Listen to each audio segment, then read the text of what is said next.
ঘটনাটি ঘটলো রাত 11টার সময়। কলকাতা থেকে দেশে যাচ্ছি। দেশ বলতে আমি যেখানে জন্মেছি। কলকাতা থেকে দেশে যেতে প্রায় 3 ঘন্টা সময় লাগে। সকাল 5টায় একটা ট্রেন আছে, তাতে গেলে মাঝদিয়া রেল স্টেশনে পৌঁছাতে লাগে 8টা কি 8:30।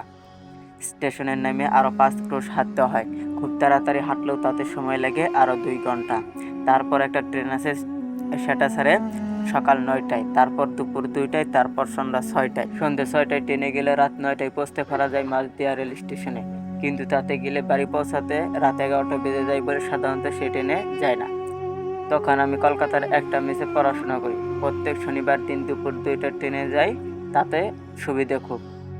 ট্রেনে ভিড়ও কম থাকে, সন্ধ্যার আগেই বাড়িতে পৌঁছানো যায়। কিন্তু সবসময় সে ট্রেনে যাওয়ার সুবিধা হয় না। লেখাপড়া ছাড়া খেলার নেশা আছে।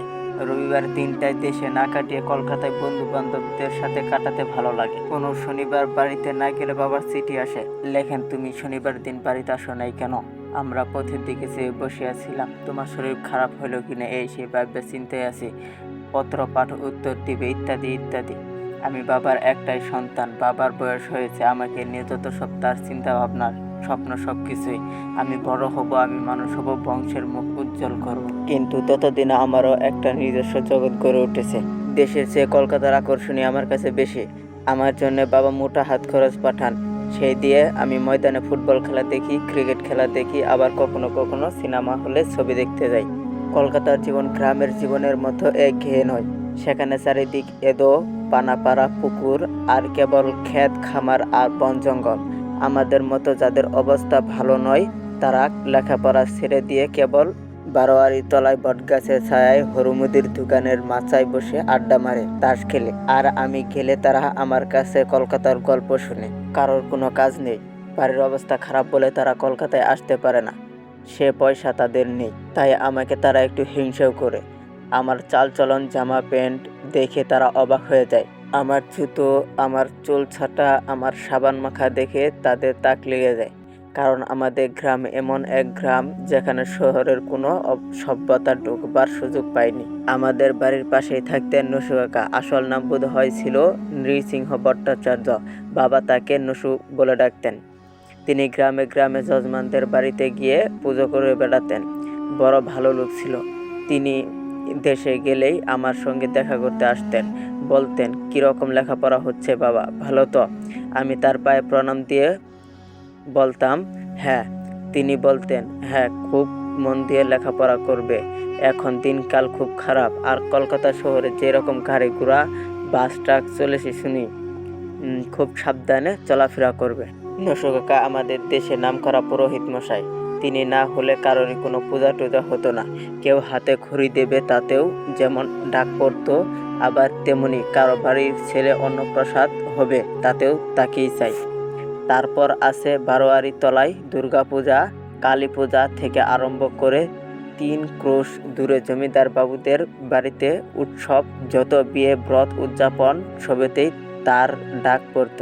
কিন্তু এই আবহাওয়াতে মানুষ হয়ে যে ঘটনা ঘটলো তার কথাই বলি। কলকাতায় তখন আমার স্কুলে পরীক্ষা চলছিল। 3 সপ্তাহ দেশে যেতে পারিনি। বাবাকে সে কথা লিখে দিয়েছিলাম যে আমি আগামী 3 সপ্তাহের জন্য দেশে যেতে পারবো না। পরীক্ষা যেদিন শেষ হলো সেদিন শনিবার। মেসে এসে ভাবলাম 2টো ট্রেন ধরবো, কিন্তু কয়েকদিন ধরে রাত জেগে পড়বার পর বড় ক্লান্ত হয়ে গিয়েছিলাম।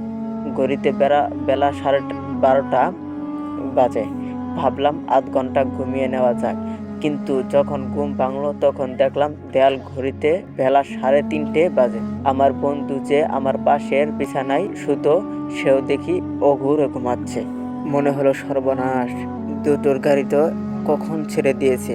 এরপর তো সেই 6টার আগে দেশে যাওয়ার কোনো গাড়ি নেই। সেই গাড়িতেই গেলে দেশের বাড়িতে পৌঁছতে সেই রাত 11টা বেজে যাবে। কিন্তু শিয়ালদা স্টেশন থেকে গাড়ি ছাড়তেই দেরি করলো আধ ঘন্টা। ভাবলাম ট্রেনটা হয়তো একটু দেরি করেই মাঝদিয়া রেল স্টেশনে পৌঁছাবে। তার মানে যখন 5 ক্রোশ হেঁটে বাড়িতে পৌঁছাবো তখন রাত 12টা বেজে যাবে।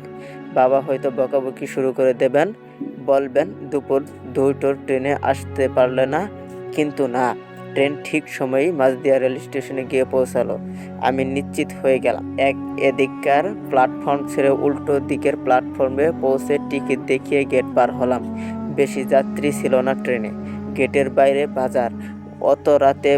অত রাত বলেই বাজারে লোকজন ভিড় বেশ পাতলা। তাড়াতাড়ি বাজার ছাড়িয়ে বড় রাস্তায় গিয়ে বসলাম। ভেবেছিলাম একটা সাইকেল রিক্সা ভাড়া করে বাড়িতে পৌঁছাবো।